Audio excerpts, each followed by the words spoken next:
Ang malas niya, attorney, siya ang nakatanggap ng booking. Okay?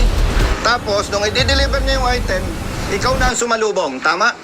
O, si attorney. Tapos, ang nagsampa ng kaso, sino? Ikaw na rin. Anong participation mo, kapatid? Ikaw ang arresting officer. So, ikaw ang umaresto. Oh, very clear. Attorney, ikinulong nyo. Siyempre, kinulong nyo. Hindi nyo pinalaya eh. Technically, kinulong nyo na rin yan.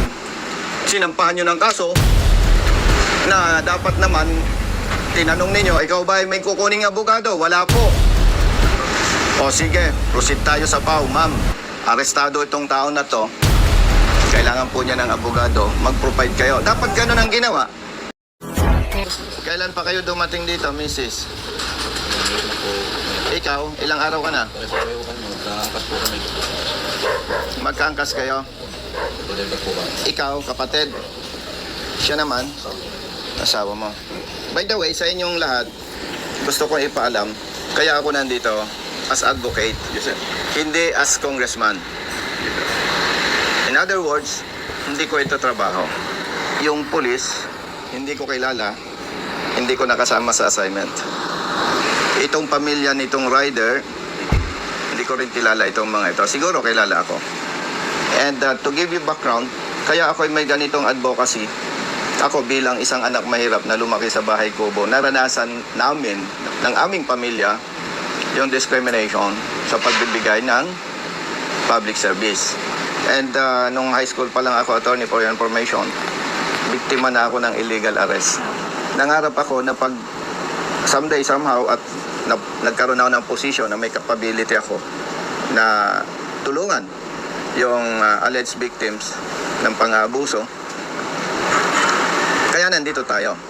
Nandito ang PAW para magbigay sa inyo ng libreng serbisyo bilang abogado ninyo.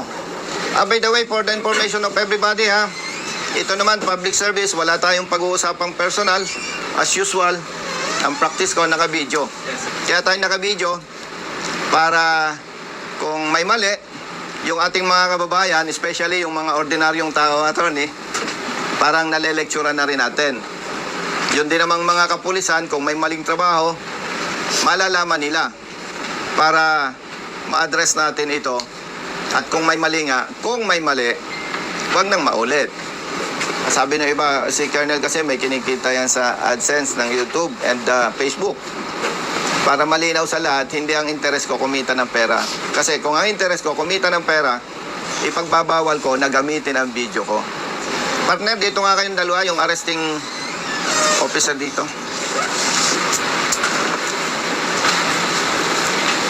Okay, dahil late yung isang arresting officer, papaalam ko sa lahat, kayo hindi ko kilala, hindi tayo nagkasama sa assignment. Yun naman pamilya nitong arrested person, hindi ko rin kilala. Nabanggit ko yan to inform everybody na wala tayong personal issue dito. Brothers, for your information, may kasama akong lawyers from PAW. Para, siyempre, ayan ay naisampa na ang kaso according to your chief. At yan naman, kahit hindi pa naisampa ang kaso, hindi ako pupunta para arborin o hingiin ang kaso. And as SOP, napakaganda ng ating government, mayroong in-establish na Public Attorney's Office. Kasi alam natin, marami sa ating mga kababayan, walang kakayahang kumuha ng sariling abogado. At yung kasama ko, si Colonel Banastaw, siya Provincial Chief ng Internal Affairs Service dito sa Quezon Province. At ang mandato naman niya, alam natin, kung may mali sa trabaho ng pulis, sila mag-iimbestiga at sila magre-rekomenda ng kaukulang administrative sanction or punishments against police officers involved. So, nandito tayo, hindi para ako ay mag-imbestiga. Gusto ko lang initially malaman yung aligasyon ng arrested person. Taga saan ka? Santa Rosa, Laguna. Santa Rosa, Laguna. Ikaw ay delivery rider. Lalamog po. Lalamove. Yung item, ano yung item? Ibon po. Ibon. Anong klaseng ibon? Martinez. Martinez. Martinez. Kung Martinez yung item, Anong batas ang nilabag? Republic Act 9147, sir. 9147. Wildlife Act natin, sir. Wildlife. Act. Kung ako ang umorder ng ibon, nag-booking ako. Tama. Ibig sabihin, kung ako ang umorder, hindi mo ako kilala. Hindi po. Parang nakatambay kang ganon somewhere. Opo. Oops, may nag-booking. Opo. Tama po. Inaccept mo. Tama po. Pinuntahan mo yung item. Opo. Pinick up mo. Opo. Saan mo pinick up? Silang Cavite po. Silang Cavite. Yung pinick upan mo, tindahan or pribadong individual? Bahay po. Bahay. Pagdating mo doon, ang nakausap mo, lalaki, babae. Lalaki po. Anong sabi sa'yo?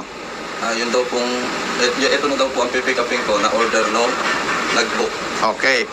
Siyempre, in good faith ka, hindi mo naman kilala ang umorder, in-accept mo. Opo. Kinuha mo ang item. Opo. Tapos, base doon sa booking, saan mo i-deliver? Lucena City po.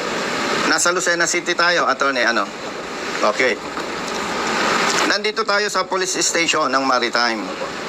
Nung mag-deliver ka, malayo dito, malapit. Malayo po. Saan lugar? Paglabas po dito sa kanto, yung pong parang diversion road, yung meron pong building doon na parang lechonan ba? ICAS lechon. Doon po mismo sa ICAS lechon sa labas po. Dahil ikaw ay rider, nakakaintindi ka, humigit kumulang ilang kilometer. 500 meters po. Okay, 500 meters. No? Parang kalahating kilometro. Okay. Pagdating mo, sino ang nakaharap mo? Yung pong umorder, yung pong bumili. Sino? Sir Igiya po. Nung kaharap mo na siya, anong naging pag-uusap ninyo? Bali, tumawag po sa akin yung inorderan niya. Kaya wala daw pong Gcash si sir. Baka pwede daw po ako na lang ang mag-Gcash. Sabi ko, sige po, pwede naman po ako mag-Gcash. Pero sabihin niyo po sa kanya, tawagan niyo po siya para maibigay po sa akin. Ngayon po, nung nagkausap kaming gano'n, binaba ko na po yung telepono, yung cellphone ko. Inaantay ko po na tawagan siya. Pagdating doon sa destination, automatically, siyang nakaharap mo. Opo. Brother, paano mo nalaman na may deliver siyang ibon? Sige. Sir, ang kontak ko na sir, yung kontak ko na nagangalang Boss LJ. Siya bali sir, yung nagbibigay sa akin ng info kung nasaan na sir, yung item sir. Oh. In other words, alpha mo yon. No sir, yun sir ay... May communication ka sa kanya. Meron, sir. Siyempre, Yes sir, kung ako nagbibigay sa'yo ng info, yes sir. may communication na. inorderan. Inorodan nga namin sir. Opa. So, ibig sabihin, may umorder ng item, nag-booking, sa salitang Tagalog, ang malas niya, attorney, siya ang nakatanggap ng booking. Okay? Tapos, nung i-deliver niya yung item, ikaw na ang sumalubong. Tama? O, si attorney? Tapos, ang nagsampa ng kaso, sino? Ikaw na rin. Anong participation mo, kapatid? Casting officer sir. Ikaw ang arresting officer. So, ikaw ang umaresto. Oh, very clear. Attorney, ikinulong nyo. Siyempre, kinulong nyo. Hindi nyo pinalaya eh. Technically, kinulong nyo na rin yan. Sinampahan nyo ng kaso na dapat naman, tinanong ninyo, ikaw ba ay may kukuning abogado? Wala po. O sige, proceed tayo sa PAW. Ma'am, arestado itong tao na to. Kailangan po niya ng abogado. Mag-provide kayo. Dapat ganun ang ginawa. Tama po ba? Dapat ganun ang ginawa nyo. Hindi ko kayo hinahamak, mga kapatid na pulis. Pero nakikita ko, hindi kayo galing sa mayamang pamilya. Ibig sabihin, dalawa ang maaring dahilan bakit kayo nagpulis. Pangarap mong maging pulis para maging public servants. Ikalawa, para may maayos kang hanap buhay. Pambira naman. Maawa naman kayo sa katulad ng mga ito. Oh. Kaya ng konsensya ninyo? Ha? Chief, tinanong mo ba sila kung anong nangyari? Yes, sir. O anong kwento sa'yo? Yes, sir. Ang karoon ng transaksyon, ito yung dumating. Oh, Ang depensa o sige, diretsohan tayo dahil official ka naman. Yes, sir. Do you think hindi siya biktima? Parang ako lang eh, may sige, baka hindi mo naintindihan ng sistema ng Lalamove. Nakatambay ako dito, may nag-book. Uy, layo naman. Pero okay na rin. Kikita ako eh. Actually, Click. booking po tatlo. Isang San Juan, Batangas, isang Lucena, Tapos nung papunta na po ako dito, ang daan ko po kasi is Patagaytay, pumasok po yung booking na isang silang to Lucena. Sabi kukunin na natin to, total pa Lucena tayo. Tama. Di, para hindi ako saya, kinuha ko po yung silang to Lucena. Di ba sa system ng Lalamove, Opo, may booking yan? opo, Pinadala mo sa office yung kopya, no? Opo. Yung screenshot. opo, pinipinto na po yan. And at the same time, Lalamove can provide official document Opo. or certification. Oh. Chief, may responsibility ka. Yes, sir.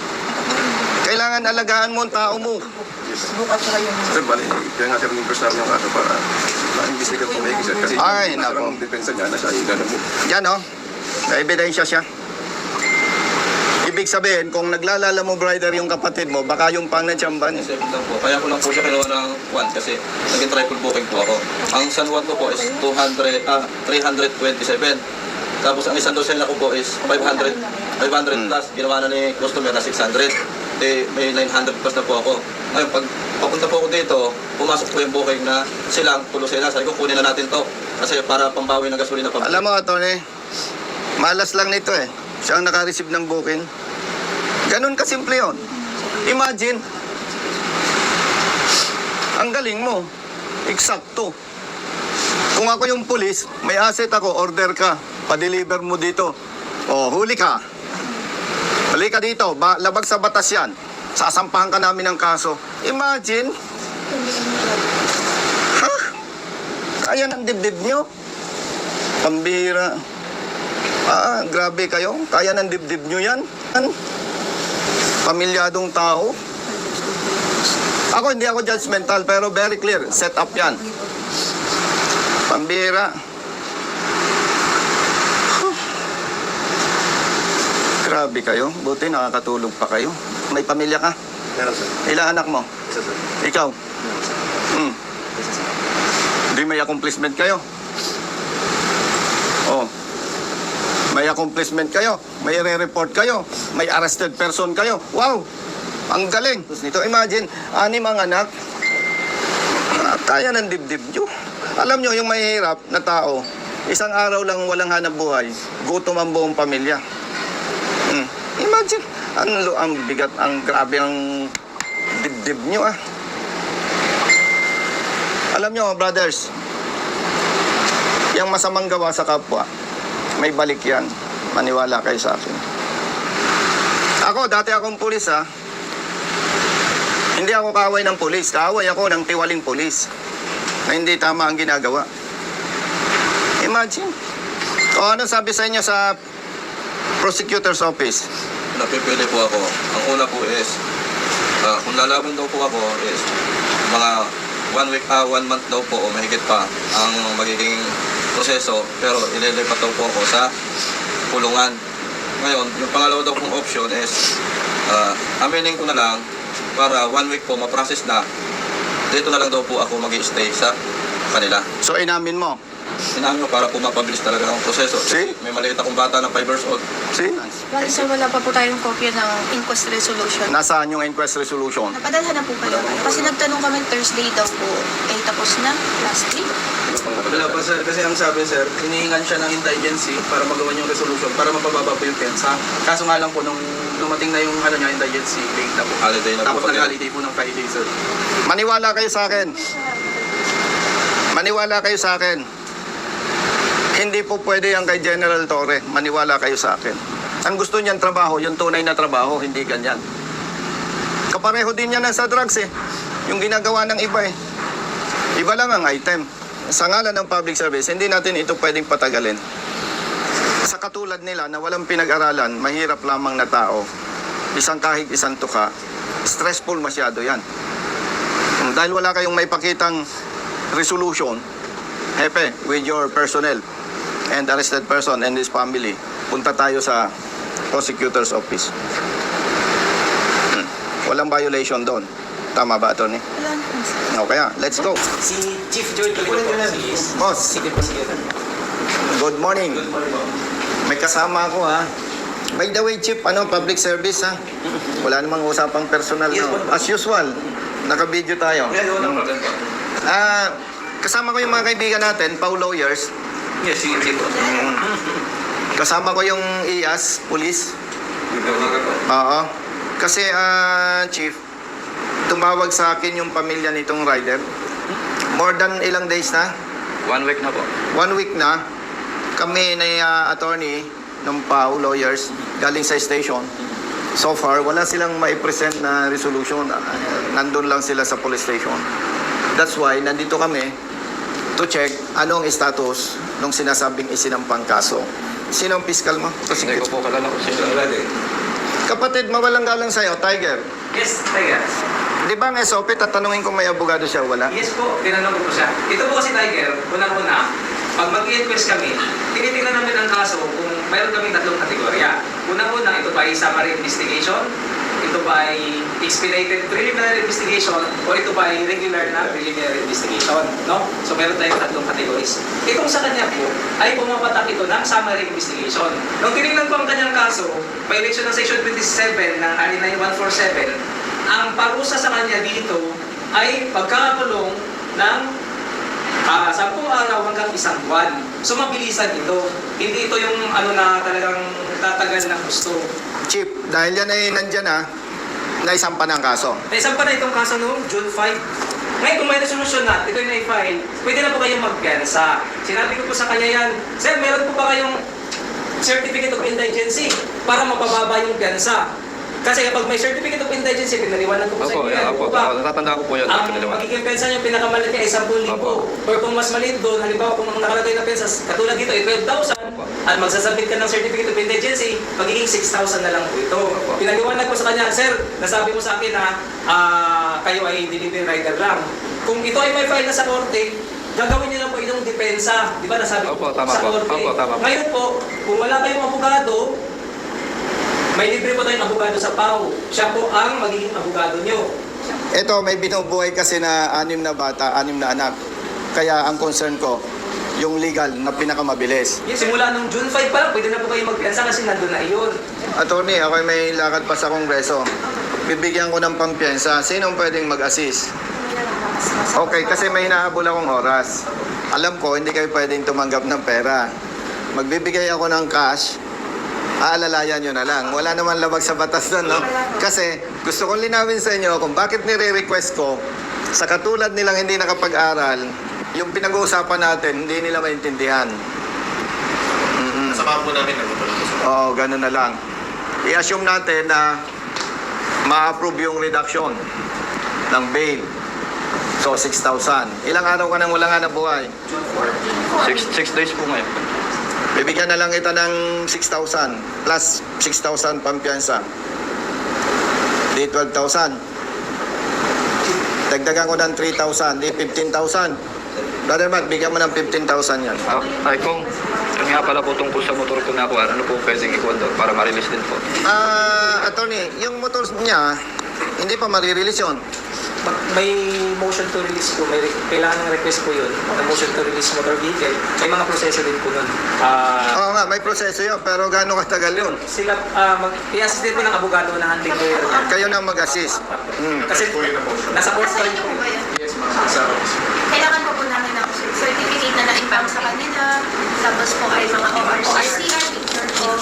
So, kagagawa pa po ng affidavit po. Sino ba na Sino ba yun ang Kapag- Hindi ba sa record na meron motor? Kapag 12,000 yung bail, halimbawa, hindi na-approve, sabihan mo ako sa office. Sige. O, misis, tawag mo. Senator na yung mag-assist sa inyo. And, Iyas, ang gusto ko mag-cooperate kayo. Hindi ko kayo inoobliga. Ang inihiling ko sa inyo, mag-cooperate kayo.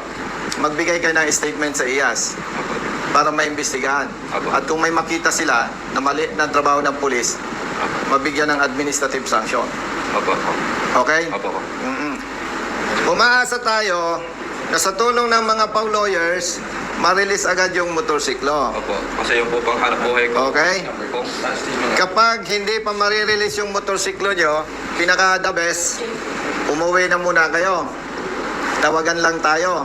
Pwede rin akong makipag-coordinate kay attorney para hindi sayang yung oras nyo. Alam ko nakaka-stress yung nag-i-stay kayo sa police station. Sobra. Dahil masakit sa inyo yung dinanas ninyo. Stressful masyado yon. Malinaw sa'yo. So po, Ngayon, brother mas. habang wala kang motorsiklo, di wala kang hanap buhay. Sagot ko yung wala mong sweldo. Salamat po po. Basta ang gusto ko lang, sa ngalan ng batas, mag-cooperate ka. Sige po. Okay? Opo. Ganun lang kasimple yun. Walang personalan, no? Ang request ko lang sa PAW, pare-pareho naman tayong Pilipino. Hindi naman tayo magkakaaway. Pero pag may nakita kayong mali, ang request ko lang, sampahan nyo ng kaso kung kinakailangan. Tama ba? Lagi po kami ganun. Oo, kasi ang interest lang natin dito, yung mali, may tama. Para kung may mali, huwag nang maulit na may nasasakripisyo. At sa parte ng administrative naman, may iyas. Ang interest lang natin dito, kung makita na may pagkakamali ang pulis, mapatawa ng kaukulang parusa para huwag nang maulit pa. Oo, so yon. Salamat sa mga PAW lawyers. And Tiger. Chief, salamat. Thank you very much. Nice Oo. meeting you. Salamat, Tiger. Attorney, salamat. Ano? Partner? So, tawagan na lang tayo. Tawagan tayo, ano? Natutuwa ako kay Chief Acosta. Tumawag ako kagabi, gabi na talaga. Pero immediately, nag-text sa akin, tapos nag-usap kami ni Ma'am. Oo.